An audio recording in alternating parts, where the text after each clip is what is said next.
out and get your lick back. And get your lick back. I feel like I'm JX. J-Way. I'm a perfectionist. Adderall got me restless. I'm gone. Run with a wild crew, they get reckless. Young boy, come up off that neck. Give me that. To the trends. See a lead, be the band. Good evening and welcome to another episode of Corner to Copa. We're back with another Sunday evening recap of the week, a short one at that, because the All-Star break just brought us to Thursday, which there was only one game. So we just had a one weekend series to talk about. I'm going to skip the pleasantries, get right to game 3. We're going to work backwards. The Tigers fell 3-2. They made it interesting in the end after being the bats were quite quiet, which is similar to game 1. But yeah, we fall short, and it only right that we leave just a little glimmer of hope. It would have been nice to sweep the Angels, who are one of the worst teams in baseball, but had to get shut down. So, Coach, what did you see in this game today? It kind of felt like a repeat of Friday night. Based on numbers alone, you look at the pitching matchup, and this guy had over a 10 ERA until mid to late June. I mean, limited opportunities here and there, a couple, 2, 3, maybe 4 at most in the last 3 months or so, but very hittable. I sent the numbers offline. I mean, this guy should have been a beanbag for us, like last night on repeat, but here we go with this trend again, making bad pitchers look like Cy Young candidates this year. And again, just the system is not working for AJ where it should be overwhelming success. And between today's game and Friday night, they kind of mirrored each other. He stacked it the way he thought he would. And, we kind of got close to the 9th. Got one run back thanks to Riley. But for the most part, we had 2 hits until the 9th inning.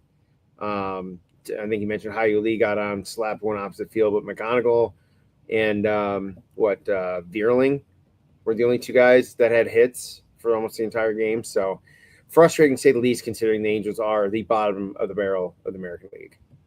Yeah, and it started out really, really well. First at bat of the game, McGonigal hits one 400 feet opposite field. So it's like, okay, all right, let's get to it. Let's get to it. But yeah, it more inconsistency with the bats, working backwards. Yesterday was amazing. Jumped all over Grayson Rodriguez, who got traded from Baltimore last year. It hasn't been a good, return from injuries for him. We scored 4 runs in the first inning, including, I think, a 3-run home run from Torkelson, which he ended up hitting 2 today. He had a pretty decent series. Some of that good home cooking. I think he's from Southern California, but Cole Keith went 4 for 4 in the game too. So that was also really good to see from him. And Skubal was solid. Another guy from Southern California. He went 7 innings pitched, 9 strikeouts, and looked pretty good. Pitching, all in all, looked pretty good. We didn't talk about the fact that Casey Mize, that's what really kind of cooked us. He gave up 1 earned run before leaving the game. He had a comebacker that they said was 108 off the bat, which I'm assuming it had to have grazed his arm, but it did get a lot of glove. So, as Raj from Motor City Metrics said, anytime a comebacker hits you in the glove at 108, it's going to hurt regardless whether it gets all glove or not. But, I think it just was kind of an awkward injury, and we'll obviously wait to see what happens and hope for the best. But we do know how Mize tends to be somewhat accident prone, as I said offline. So we'll see. But hey, we had a 6-man rotation, so push comes to shove, he has to go on the IL. We should still be pretty strong in that regards. Game 1, Melton, another guy, Southern Cal, had a rough first inning, but slowed down, slowed everything down towards the end of the end of his outing. He went 5 2/3, 9 Ks. Fast forward, because we didn't give up. It was 1-0 for the entire game. The one run that Melton gave up was on a fielder's choice to Hyu Lee, where he wasn't able to pull the trigger quick enough to turn two. So he just took one, and they were able to score. But speaking of Hyu Lee, I believe it started with Dylan Dingler getting hit by a pitch, which he was hit by two in game two. So I don't know. So one was a fastball, the other one he kind of leaned in on. It was breaking pitch. But at any rate, he gets hit by a pitch in the ninth inning, gets pinch run for by Outman. I think Outman stole second, Green got on, and then Hyu Lee, very clutch situation. By the way, they put the graphic up. He was hitting with 2 outs and runners in scoring position. He was hitting like 400, like over 400.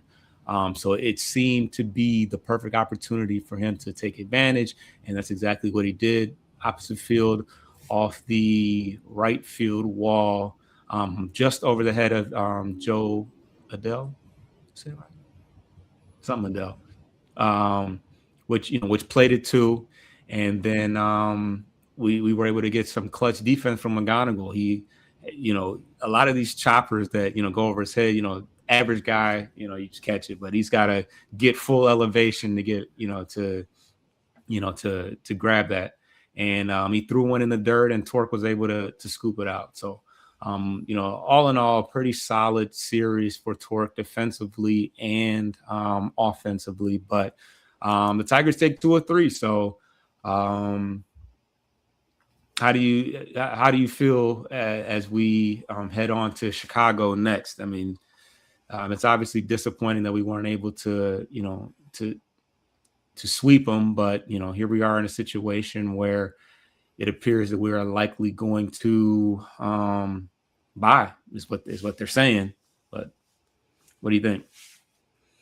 I mean, I don't know how you can be buyers. You've lost games in the wild card standings from last week. Despite this week's success, you've fallen a game further behind in the second wild card, and you've only gained a half game in your own division. You needed to sweep this weekend. There wasn't any excuse, let alone just the pitching matchups. There's no way this team should have been outperformed by starting pitching. I mean, if I'm a hitter coming out of this series, minus we kind of blew our load in one game. That's been the motto going back to last year, even. Yeah. In our run differential, we'll win 12-1, and then we'll lose 3-1, 2-0. Still win the a very large percentage of the run differential, but we're at a losing pace. This team's got to be sellers, and if Mize has to go on the IL, I mean, you need to trade Skubal immediately to set the market and get what you can. Because by hanging on to him and letting that ride, if Mize goes down, I mean, okay, so the pitching stays all right, but if you don't address the offense for the last year and a half, we've been talking about it. So that's the only problem. This team needed to sweep against a bad Angels team going in the wrong direction, which set up well for us coming out of the break, and we noted it. The second easiest strength of schedule, only behind Cleveland, and we struggle against some really bad pitching. So as a whole for right now, there's not much confidence going on. Yeah, they're winning some close games, but their margin for error is so razor thin right now that by winning and not making up ground, that's kind of doing them in at the same time. Yeah. And as it stands right now, we are 46-53, 4.5 out of the last wild card spot, and 6.5 out of the Central Division, with the Chicago White Sox ahead by a full game over the Cleveland Guardians. Yeah, I don't know. I know Cleveland had a doubleheader yesterday because they got some rain, but they were able to pull out some late inning heroics from Travis Bazzana in game 2. So that was a wash as far as us winning yesterday, and but Chicago did lose, if I'm not mistaken. So, but we lost today, so no way to help ourselves as far as that's concerned. Yeah, let's get right into the The roster moves didn't have much to talk about because we only had one series. So let's just get right into the roster moves. Yeah, so fairly brief. After Jones was DFA'd last week, Boston put in a waiver claim on him, so he was officially traded for a player to be named later. You can miss me at the fact that he hit a home run in his first at bat. I don't care. Like most often, realistically, most often when that happens, they get that quick little burst of rejuvenation, right? They might have a good series, a good few games, and then they just fall right back off the cliff. So to hell with him. He's on a team that's against us now. I don't care. Sorry, Jones. I hope you go 0 for 50 the rest of the year. That's crazy. Yeah. Well, you ain't with us, so we hate you. Anyways, Bailey Horn was announced that he's going to have TJ surgery on the 17th, and with transition to the 60-day IL, he is done for the year. And given the timing, there is a decent chance he may not be ready for the spring next year. So add yet another arm in the last 2 years that this team has suffered substantial injury to. They recalled Brent Hanafy as a result to fill his spot. On the 18th, Job had moved up from, I believe, Lakeland to Erie for rehabbing, continuing his progression there. I know the other accounts online keep pumping out his rehab numbers. I'm like, look, it's like Scuba when he rehabbed at West Michigan. Those guys are so below him that, 3 hits over four That's innings. good that they're below him, though. Well, yeah, that's the expected thing, though. But it's being posted like he's coming back with, the touch of God himself. But I digress again. Framber was reinstated on the 18th from bereavement list. I don't think there were any other details given about that. I think he only missed a few days. And Brisky was optioned back down to Toledo. At a second arm, just today, it was announced shortly before the game that Will Vest is done for the year and was also transitioned to the 60-day IL with another bullpen arm hung up for the year. And with that, they signed, I don't know if it was a waiver or just straight up a free agent, but Troy Watson, right-hand pitcher, was then immediately assigned to Toledo, most likely to get some work in and as a potential, Kmart Blue Light special call-up here in the next 4 weeks. But that's it in terms of injuries and transactions. All right. So as far as the minor league report is concerned, you teased the Jackson Jobe situation. He did have a rehab start today. He went 3 innings, 3 hits, 0 walks, 0 earned runs, 3 Ks on 44 pitches. So just encouraging to see him healthy. They're obviously, slowly, working him back up. Could possibly have a Mize headed to the I mean, maybe. Something tells me, I really feel like they were just being precautionary about that. So I don't even want to allude to that. But, Joe will be another option that we have soon enough as he continues to get things together. Outside of that, Peyton Graham had his 50th stolen base this year. EJ Exposito, a name that we haven't talked about yet, but he was actually signed. We actually signed him for $3 million to Erie this year. He was a former Braves prospect. I don't know, maybe he's somebody that sounds familiar to you, but he's having a solid year so far. He's a shortstop, and he hit his 16th home run. Yeah, he's solid. I mean, he's a little bit older. I think he's 25 or 26, but he's got some good raw power numbers and just another middle infielder name to keep an eye on. Gleyber Torres hit a 3-run home run, I think, in Erie. Is he in Erie or Lakeland? I think he's in Erie because he played together with someone else that's also down there in rehab. They were together at the same time. Job. I think he's playing with Job right now, but yeah, he looks about ready to return. Probably not for the Cubs, but I think at the end of the week for the Royals weekend series, possibly. But yeah, 3-run home run, and then this just happened. Jace Young hit a walk-off home run today, so still waiting for his first home run of his major league career, but he appears to be playing okay in AAA. So That is that. Let's get to our first break, and then we got a boatload of topics and stuff to talk about around the league. So we're gonna get to that.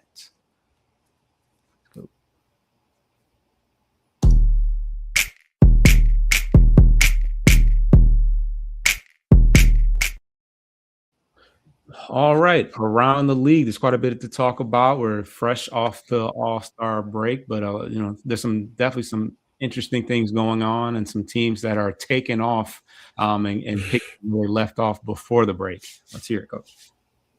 Yeah, so a lot of this kind of stemming from speculation prior to the start of the All-Star break, leading up into the resumption of this weekend series for Major League Baseball as a whole. This was more over the last 48 hours, but the Yankees announced that Aaron Judge has been transferred to the 60-day IL, was reimaged, still no timetable. They're looking at additional opinions, which does not necessarily bode well in most cases, but he's been out since May. And still no timetable for any resumption. He has a fractured rib that he ended up, they diagnosed that he ended up playing through for a month and had significant pain on and off in June. And then they shelved him in June officially, but he had not been in a game since May, essentially going back to almost Memorial Weekend. But yet the Yankees still find a way to come out of that hole after we swept them. They've been a very streaky team this year. But moving on in the national scope, the Braves are expecting Acuna back any day upcoming here in the next week, as he had a little bit slower of a rehab from his injury, that it being not as severe as originally thought. The Dodgers also announced that Shohei Ohtani's pitching return has been shut down indefinitely in the interim, the near future, as he suffered a setback that was undisclosed, but they said it would not impact his ability to hit. So the plan for him going forward is just a DH only, and they'll gradually bring him along if he responds well to the pitching side of it. The Milwaukee Brewers have announced that Brandon Woodruff, their, I guess you'd say the longtime starting pitcher, is also done for the year. Is going to have shoulder surgery and will miss time into 2027 as well. I don't even know if he's pitched much this year. He's been hurt quite a bit the last 2 years, to my knowledge. So they'll have a decision to deal with him, as he will be turning 34 next year as well. Blue Jays and Vlad Jr. suffering through a power lack. 6 home runs this year, as the Blue Jays could end up being potentially sellers, as that team is also starting to struggle. Although Dylan Cease, as he showed in the All-Star game, is right there with Cam Schlittler in terms of AL Cy Young front runners. So that'll be an interesting story as the next couple weeks develop. Boston, a twofer here. Now they have a 13-game winning streak. They're the hottest team in baseball. After probably 6 weeks ago, I think everyone wrote them off pretty much for nothing. Yours truly did. But amongst it, they're having continued issues on and off field with Jarren Duran, who's had more notably recently battled with social anxiety and depression, things of that nature. Continues to have run-ins with fans. More recently was caught giving the middle finger to a fan running in from defensive half inning. Was somehow screenshotted and then sent to him on X, and he allegedly threatened this individual with bodily harm. So I think they got a little bit of a problem there with him. Hopefully he gets some help that he needs, because it's looking like it's a bit much for him, but I'm not going to speculate more than that. It's just the fact that it's happening again, getting national traction is the only reason why we're really kind of bringing it up. And lastly, there's also speculation, but in the All-Star game, Orioles catcher Adley Rutschman, who's been widely criticized and a big trade name going back to last year and his struggles, caught former Oregon teammate Rasmussen of the Rays, and there could be some, circling of sharks, if you will, with the Rays, looking to maybe add him at the trade deadline to reunite the battery mate of the Ducks down in Tampa, which would certainly bolster their odds to combat a team like an Atlanta, a Philly, or even the Dodgers in that case. So that'll be an interesting story going forward, but that is it from around the league. Yeah, as far as the Duran situation, he's had a couple rough years. He's been in some trade talks. Probably would bode well for him to a little change of scenery. We know how Boston, how, relentless their fan base can be, along with the Phillies and the New Yorks of the world. But, with all the, craziness, I mean, it certainly isn't going to do him any justice as far as his trade value when he's dealing with that. I would suggest, you have, issues on the field, there's not much you can really do about it. You try to ignore it. But social media, you should probably give that a break. That's you're giving people even more access than they already have on the field when it's now something where you're responding to people online. So, I know how difficult that is to do in this day and age. And that was something that 20 years ago, nobody had to worry about. But yeah, social media has been to the detriment of a lot of us, especially in our 20s. So, certainly somebody with the amount of pressure and whatever, outlying issues that he's already got. He can do himself a little bit of a favor and just stay away from Twitter, Instagram, etc. But yeah, let's get back to the Tigers. Let's get back to the Tigers. We got our own baggage. Let's talk about some of these players that could be returning soon. Gleyber Torres, he is, we've talked about it. We're both, I think, pretty high on Hye-Yu Lee, but I mean, as it stands right now, they're making it seem like they're not going to be selling off any, expiring contracts or anything like that. As far as Gleyber Torres is concerned, he's somebody that, when healthy, is a beneficial player for us. We have a winning record with him. He, gets on base. He gives professional at bats. He takes a lot of walks, and he's a vet. He has experience in the playoffs. And if, we are to be trying to make a run, I think that he's somebody that could be beneficial. And I feel like Scott Harris probably has although we could probably get something for him because of those things that I just talked about. But in your mind, should we be looking to move him? I mean, if someone's willing to offer anything decent, I would. There's only one problem. His price tag is so high. Remember, his market value last year was only projected around $12 million, and we paid just over 20 for the qualifying offer. So that would be a workaround that I'm sure an opposing GM who's interested would be like, hey, you need to throw us some bucks here to help cover and offset the second half of this cost, because no way we're paying him $10 million. He's been hurt twice in the last 3 months. And he's barely been since this. He's missed the entire summer, technically. June and most of June and a bit of July here. And we haven't talked about the other guy that I know is on the other side usually of the middle infield with him. So, but yeah, I get what you've mentioned. He provides stability as a veteran, the experience. Although I don't think last year he did too much offensively in the postseason outside of the first round. But then again, not too many did. But we've mentioned it. We've liked what Hye-Yu Lee's brought. Yeah, that's true, and probably played through it longer than he should have. In all honesty, but that's the professional athlete side of things, and I know you've got family in college athletics, so you're directly close to a lot of those stories. So there's respect to that and giving it your all, because your shelf life as a pro athlete is relatively short. So, but that's kind of neither here nor there. But it's a tough decision. I think that might be hamstrung purely because of how much you're paying for him, and I think Hye-Yu Lee will probably be the guy that goes down just because you already have Colt still as well in the infield. So it's just a bit of a logjam.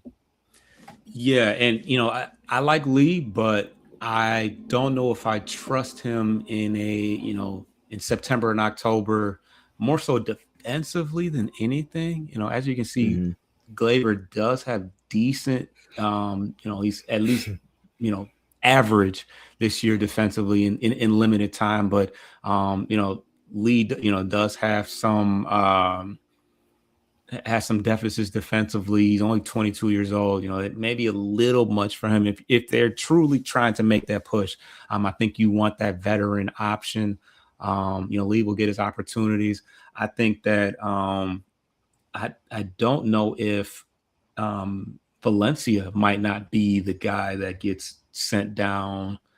I think it's between Lee and Valencia. Obviously, they play two different positions, but I think that Valencia might be a little bit more expendable because he is just a third catcher. He'll probably not play much first base because Torque plays every day. So Lee, has at least, if nothing else, he stepped up in a couple big situations. So yeah, that's that. But the next person, Javi Baez is now taking live batting practice. So I think that he very well could be, it could be another guy that could be coming back soon. We know how he performs late in the season, the playoffs. He was one of the few guys that was actually of help to us, and I don't see him getting traded, even though he's, his time here as far as contractually is almost up, but he's missed even more time than Gleyber this year. So I don't see anybody going after him. So same situation. I think in this one, if he comes back, I think Outman might finally see his demise just because, Baez. Now, physically, I don't know if you want to throw him out in the outfield, but it would be an easy exchange to, even then, you keep Vierling, let Vierling play center field, and then Javi can play more in the dirt. It's shortstop. Shortstop, and then McGonigal at third, however you want to play it. But it's about time for Outman. It's been a nice run. He's contributed in whatever way that he can, but that time is ticking on him. But what are your thoughts overall about Javi? Yeah, it's tough. Your point. He's missed so much time, and now to a much shorter extent of Job, he's going to have this extended, or truncated spring training here in the middle of July to get ready for what they're hopeful is running. And the only thing is, you just hope that both of them, if they come back, fairly close to each other, that it doesn't take them too much time to get reacclimated to major league pitching. Because if they both kind of struggle off the bat and everyone else is still kind of, treading water and just kind of getting by and hoping, then it could go south the other way. But that's kind of the unfortunate, I think, handicap they're kind of dealt with here, because both those guys are making good amount of money, especially Baez still. Like you mentioned it, sure, he might have another year after this on his contract, but he is still a hefty price tag in terms of AAV. So you really aren't going to see both these guys on the bench, let alone, I think, one. But to your point too, we'll see what happens much later, probably closer in September. But if they're still in the round and Parker somehow gets cleared to begin his rehab, then you have another situation to handle from that standpoint. But that might be getting a little ahead of ourselves. And even if that's the case, Parker may not have had enough time back to even be considered to stay on the playoff roster, as crazy it is to say, given his speed and defensive range out there. But, again, that's a discussion for another time. But we'll see. I mean, Javi's had his struggles, and he kind of was struggling a little bit before he got hurt. But, I think he kind of is the next Jahmai Jones. Come off the bench, hit left-handed pitching. He does generally well. Lord knows when he faces a righty, he's getting sliders 90% of the time. So if it's in their arsenal. Yeah. I mean, I've come to like the guys that they've had in their absence collectively. So I'm just hoping that, the energy in their locker room doesn't shift on accident, if you will, just because some of the names have, come back in and some others had to depart because of that. Because let's be real, even though they've struggled, they've had a winning record since June, and it's not because of Ben Baez and Torres. So right. I was gonna say they started rallying and getting pretty hot, and this was without the both of them, because they've both been gone for quite some time. I mean, looking at this, Javi's only got 82 plate appearances, which is kind of insane. I'm like, whoa, this guy's missed the entire season. So last thing that I want to talk about. It is probably time for us to have this discussion about Mr. Carpenter. He's had a couple outlier months. He had a great April and a great June. But outside of that, I'm feeling like he is. It's time. It's time to start talking regression with him because he was amazing in 2024. Highlighted by the Class A home run. You look at the numbers, he had a 932 OPS. So he was really, and this was a year that I think he missed some time with injuries. So it may be a smaller sample size, 264 at bats. But since the injury issue has not been a thing, we've seen his numbers drop steadily the last couple years. And he's having a really bad month of July. And, outside of the occasional home run here and there, I think, which is what I think, because I think he had seven home runs in July and must have been 6 in April, because those are the 2 months that he's hit home runs. But outside of that, he's not doing much else. He's not getting a lot of singles, a lot of extra base hits. Well, let's see here. I know he's 0 for 20 this month, or 0 for his last 20 at least. But that's a 1, 2, 3, 4, 5 doubles. Yeah. So he's got 5 doubles, 13 home runs, but yeah, and part of this, I'm not above saying that some of his developmental issues are not to be, not to blame from AJ, but at this point, we have what we have.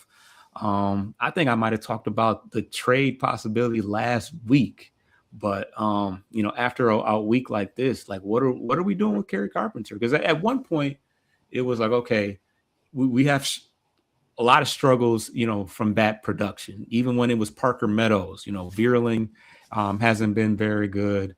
James Outman is, really shouldn't be here. Javi was, and Wenceel Perez, even this year when he was available, wasn't great. So yeah, I mean, overall the outfield production hasn't been amazing. But yeah, Carpenter, what are we doing here right now? He averaged 213, on base 287. It's not pretty. No, I mean, it's clear. It's obvious he's pressing. You can tell it's wearing on him, kind of like the way Torkelson's been the last, on and off over the last 2 to 3 years. They do their best to try not to let it seep onto their sleeve, if you will, and show it too often. But occasionally they do. But I mean, you nailed it on the head. You've got the AJ and the platoon thing. I think that's a direct contribution to it. You don't get to hit every day, and you don't know if you're going to start or when you're going to come in. It can make a good day not for nothing if you don't play, every other day, or whatever their normal regular schedule would be otherwise. But we've been beating it to drum for the last 18 months. He's an impactful bat, and he should be seeing as many at bats as possible. But we've got a litany of guys who are struggling right now, and I think that across the league, after the first 60 to 70 days, it was well noted that offense is really down, especially power numbers. But, we've had this issue for like 2 years now. Riley's been pretty good. He had a solid year home run and RBI production last year. The average and strikeouts were noted. He's corrected that this year, hitting well for average, a little bit fewer strikeouts and better efficiency. But we're buoyed by like 3 guys offensively, right? McGonigal, Dingler, and Green. That's it. Everyone else is kind of between, AAA and a 4A lifer on the roster right now. And, we can really go circles around 6, 7, the guys that you mentioned individually, and be like, what are we doing here? But this is the route that Harris chose, Scott Harris, that is, and is what AJ's got to work with. But, again, if Harris had addressed a right-handed bat in the offseason or the deadline last year, I think that would have bode well for the rest of the lineup. Kerry wouldn't be hitting 325 bombs and 90 RBIs at this point, but he'd be batting a bit better with a little more impact and probably a little more regularity to have those opportunities. Whereas right now, he's not getting them because he just is not producing at all. But a lot of guys are pressing right now. But Carey's in it, has been an integral part of the lineup, and they do need him more than not. So it's just tough to put your thumb on it. Yeah, so as you can see, he's only got RBIs in 2 different months of the season so far. Obviously, March is really short, but 16 RBIs in April, 19 in June. He was hurt, I believe, most of May. He only had 19 at bats, but as of July, 30 at bats in, which isn't a ton. He has a 100 average. So in the last 7 days, 0, flat 0, 0 for 8. 083 in the last 15 days and 179 in the last 30 days. So a pretty tough skid that he's on right now.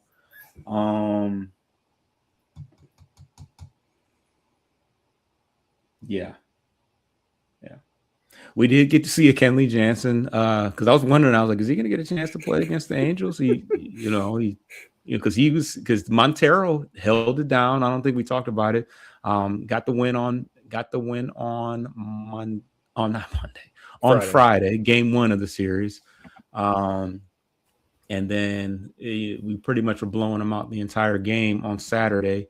And then when we were down 3-1, Kenley Jansen did get a chance to get in there. He had the long face on Friday, though. He looked pretty, disappointed to not, get the high leverage opportunity against the old squad. But he got in and he had a relatively clean inning in the 9th. And he, cracked a little smile at the end, but you can tell those dudes were loading up, trying to send something. Neto was swinging out his shoes. I think Trout was up there as well, but all in all, he did have a clean outing, and it almost meant something because Riley Green hit that home run in the 9th inning. But talk about swinging out the shoes. That's exactly what everybody else did after Green. Torkelson, I knew he was going to swing first pitch, and he didn't get out on that first pitch, but he was trying to go back to back. And then I know Lee took a pretty big cut as well. And I don't know who hit after Torque. Bierlin? I don't know. But and ended up not, obviously losing that game. So it is what it is. We're going to get to the last break, and we're going to talk this upcoming week. Be right back.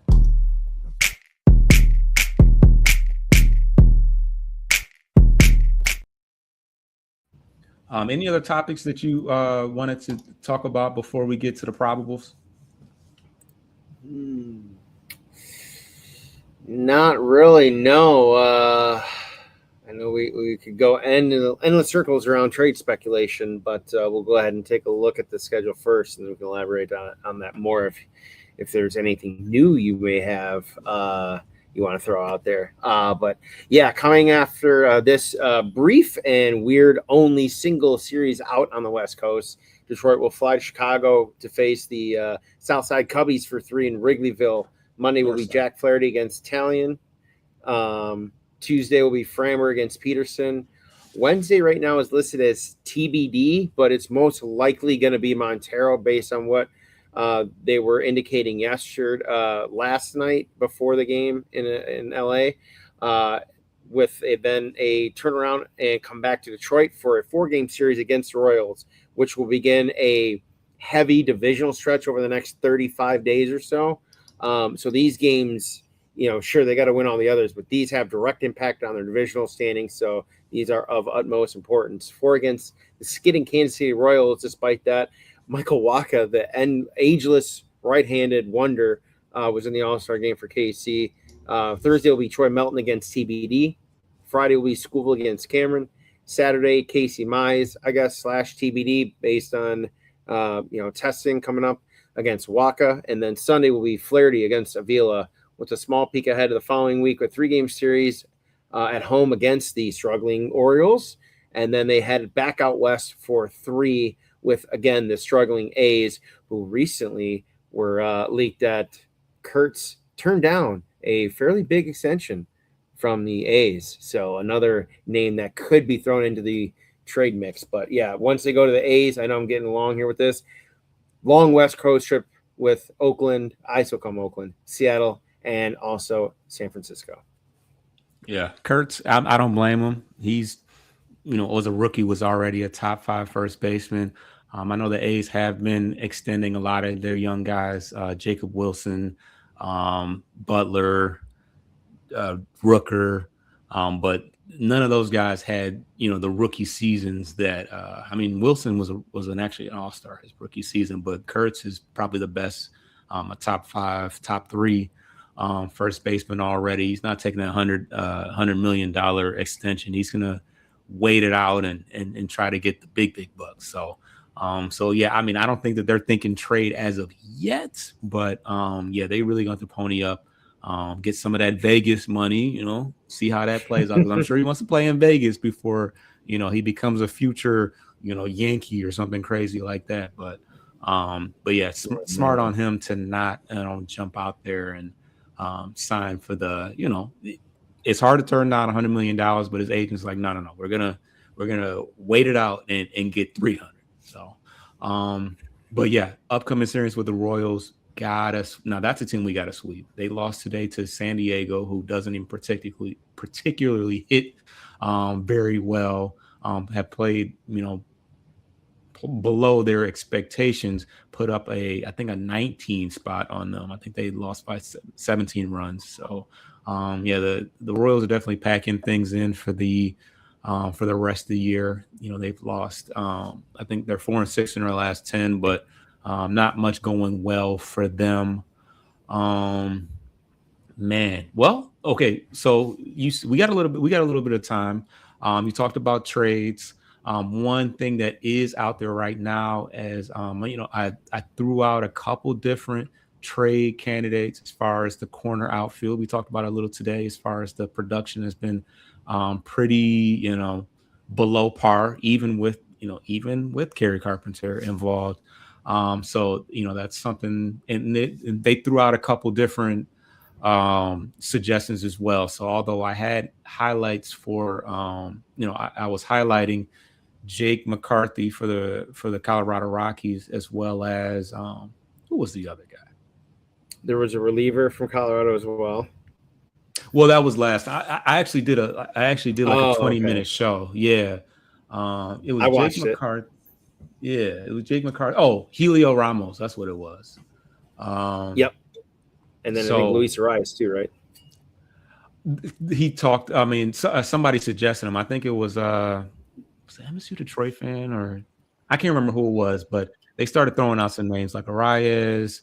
They threw out Joe Adell, a couple other names. So I ended up, talking about 5-6 different guys, but definitely want to check that out.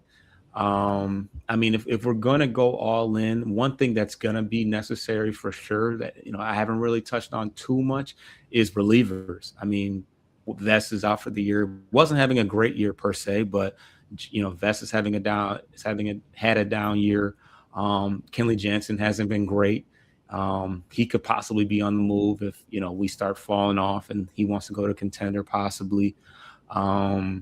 Finnegan's been solid, but as far as high leverage guys, swing and miss guys, we really don't have that. So outside of the relievers, corner outfield is something that we definitely need to figure out.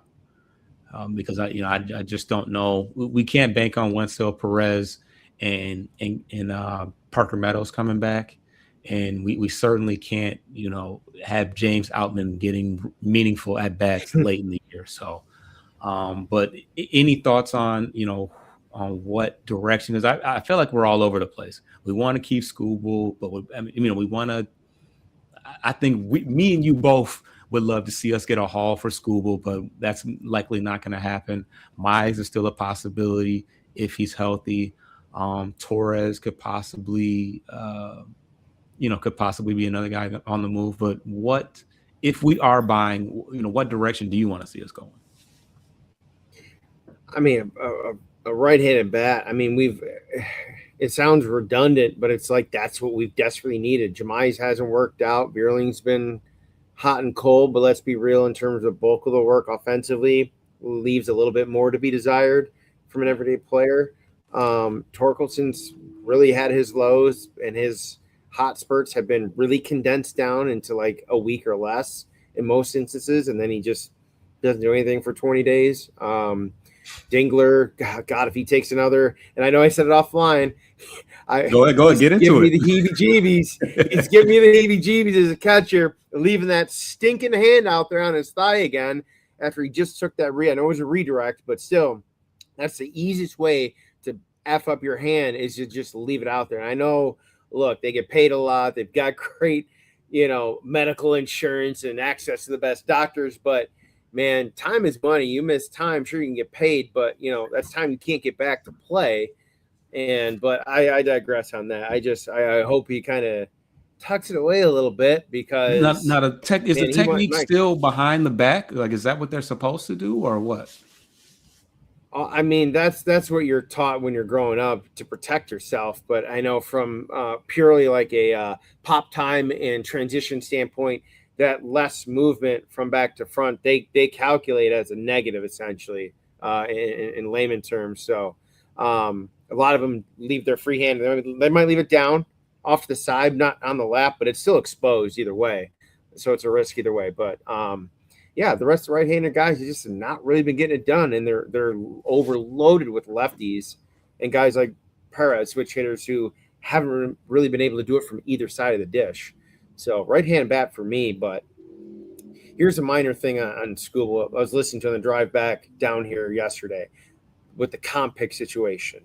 And I know this is getting a little ahead here, but I think it ties into how you can approach the deadline, and you can go either way. They can walk a line right now because they're still technically close mathematically, but there's still a bunch of other teams ahead of them still. They're fourth worst in the American League still. But if you trade Skubal and you get, let's just say, 3 bodies, and one's a top 20, the other might be a top 80 within the MLB or 100, the pan out is almost a little over 1 in 3. But there's a chance they could hit on 2. But if you don't trade him and you get the comp pick, where he's slotted right now for us, that we would get that pick between, I think they said 28 and 32. It's like a 90% failure rate, and no one picked in that slot range with a comp pick has made the MLB of 10-year service time. So historically, McGonigal was a comp pick, right? Yeah, but not in the same slot. They're saying where Skubal is, because the slot for the comp pick can change. There's different attributes that go into where that pick ends up coming at, based on a couple of things I read. So it's not always the same number in the round, but it is generally a first, if not an early second round pick. It just slides in relation to some of the factors that go into it. But but McGonigal was taken a little bit earlier than I think 27, 28 overall, if I'm not mistaken. I thought he was late early 20s. Not that you bank on that, because you're just not going to catch a McGonigal in the second round very often. But he would go 37th. So 37, okay. But that's not happening again. I mean, he's in the likes of Al Kaline with first player under 21 that got 100 hits before his 100th game or something like that. I mean, he's just in the crazy classes as far as records are concerned. So definitely not something to say, hey, we could do that. That'd be nice. But right, let's pull another one of those out of our hat. But you know what though? You talked about Brewers, their starting pitcher being out for the season. That could be an incentive for them if they're really trying to compete with the Dodgers. You now need a starting pitcher, and their class is loaded. And hey, let's just give us one of those top 100s off your hand. We don't want all of them, but that would be a nice flip, especially if he's in the outfield.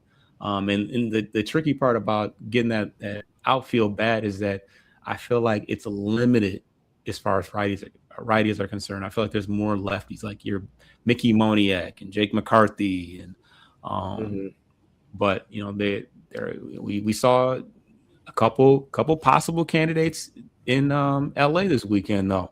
Joe Adell, Soler. It's a typical Scott Harris move. It's not going to be the big home run swing. It's going to be something that's on the fringe, on the outside that, say, hey, I did something, guys. So, but yeah, we'll talk more about it because I definitely want to do more of a deep dive on the bullpen arms. I threw out a name that I won't say right now, but yeah, bullpen's another thing that we definitely have to focus on if we're going to be, taken serious as far as a run is concerned. But anything in particular you want to see this week as we wrap up the show? Yeah, I mean, as crazy as it is and up and down as the Cubs have been this year, and PCA 2 wild month-over-month changes, and suddenly he's been catapulted into, top 5-6 NL MVP talk with how they've kind of resurged lately. I mean, that's a big series. I know we looked ahead to Kansas City and must-haves, but boy, you can't overlook this Chicago team. If you do, you could be looking at an 0-3 week real quick heading home here. Now you're even further behind than you were, 10 to 14 days ago. So this is going to be a battle. And I know we've historically played them pretty tough in the last handful of years. So always fun playing the Cubbies. But this offense somehow, some way has got to be fairly consistent over these 3 games to give their pitching a chance here. But so we'll see. They'll be back in the Midwest in not really divisional enemy territory, but close to it. But yeah, overall still a big week. But if they lose 2-1 to Chicago, then they got to come back and win pretty much all 4 against Kansas City to salvage a 6-2 week overall. I need all 4 against Kansas City regardless. But yeah, as it stands right now, it's crazy. What's crazy, I don't know why I felt like the Cubs weren't playing well, but I think it's just because the NL is just so much more superior. I mean, they are 56-43, so 13 games over 500. But the Brewers, I don't even know how they do this. 62-37. I mean, that's insane. 62-37, yeah. 30 games. What is that? Not quite 30 games over 500, but yeah. So the Cubs are 6 games back. They've won 7 of their last 10, and they're on a 2-game win streak. So yeah, that's gonna be a tough series. In hostile territory. I'm sure there's gonna be a ton of people at all of these games because the Tigers, Tigers are our team to see, especially if you think that you might get a chance to see Skubal. I don't think he just pitched, so they wouldn't get a chance to see Skubal, but. Anyways, let's wrap things up. Subscribe to the channel. We are very, very close on, as far as Bleachers and Speakers, we are very close to 500. Just barely. I think we're like 15 away from 500 subs. So, subscribe to the channel. Also subscribe to Corner to Copa. We're simulcasting over there as well. And we'll be back. We'll be back next Sunday. We'll see how the team does against a couple Midwest foes. But yeah, catch y'all next time. Peace. Get your lick back. If a nigga gon' do something, ain't no chit chat. Better stay up out the way, don't get your shit splat.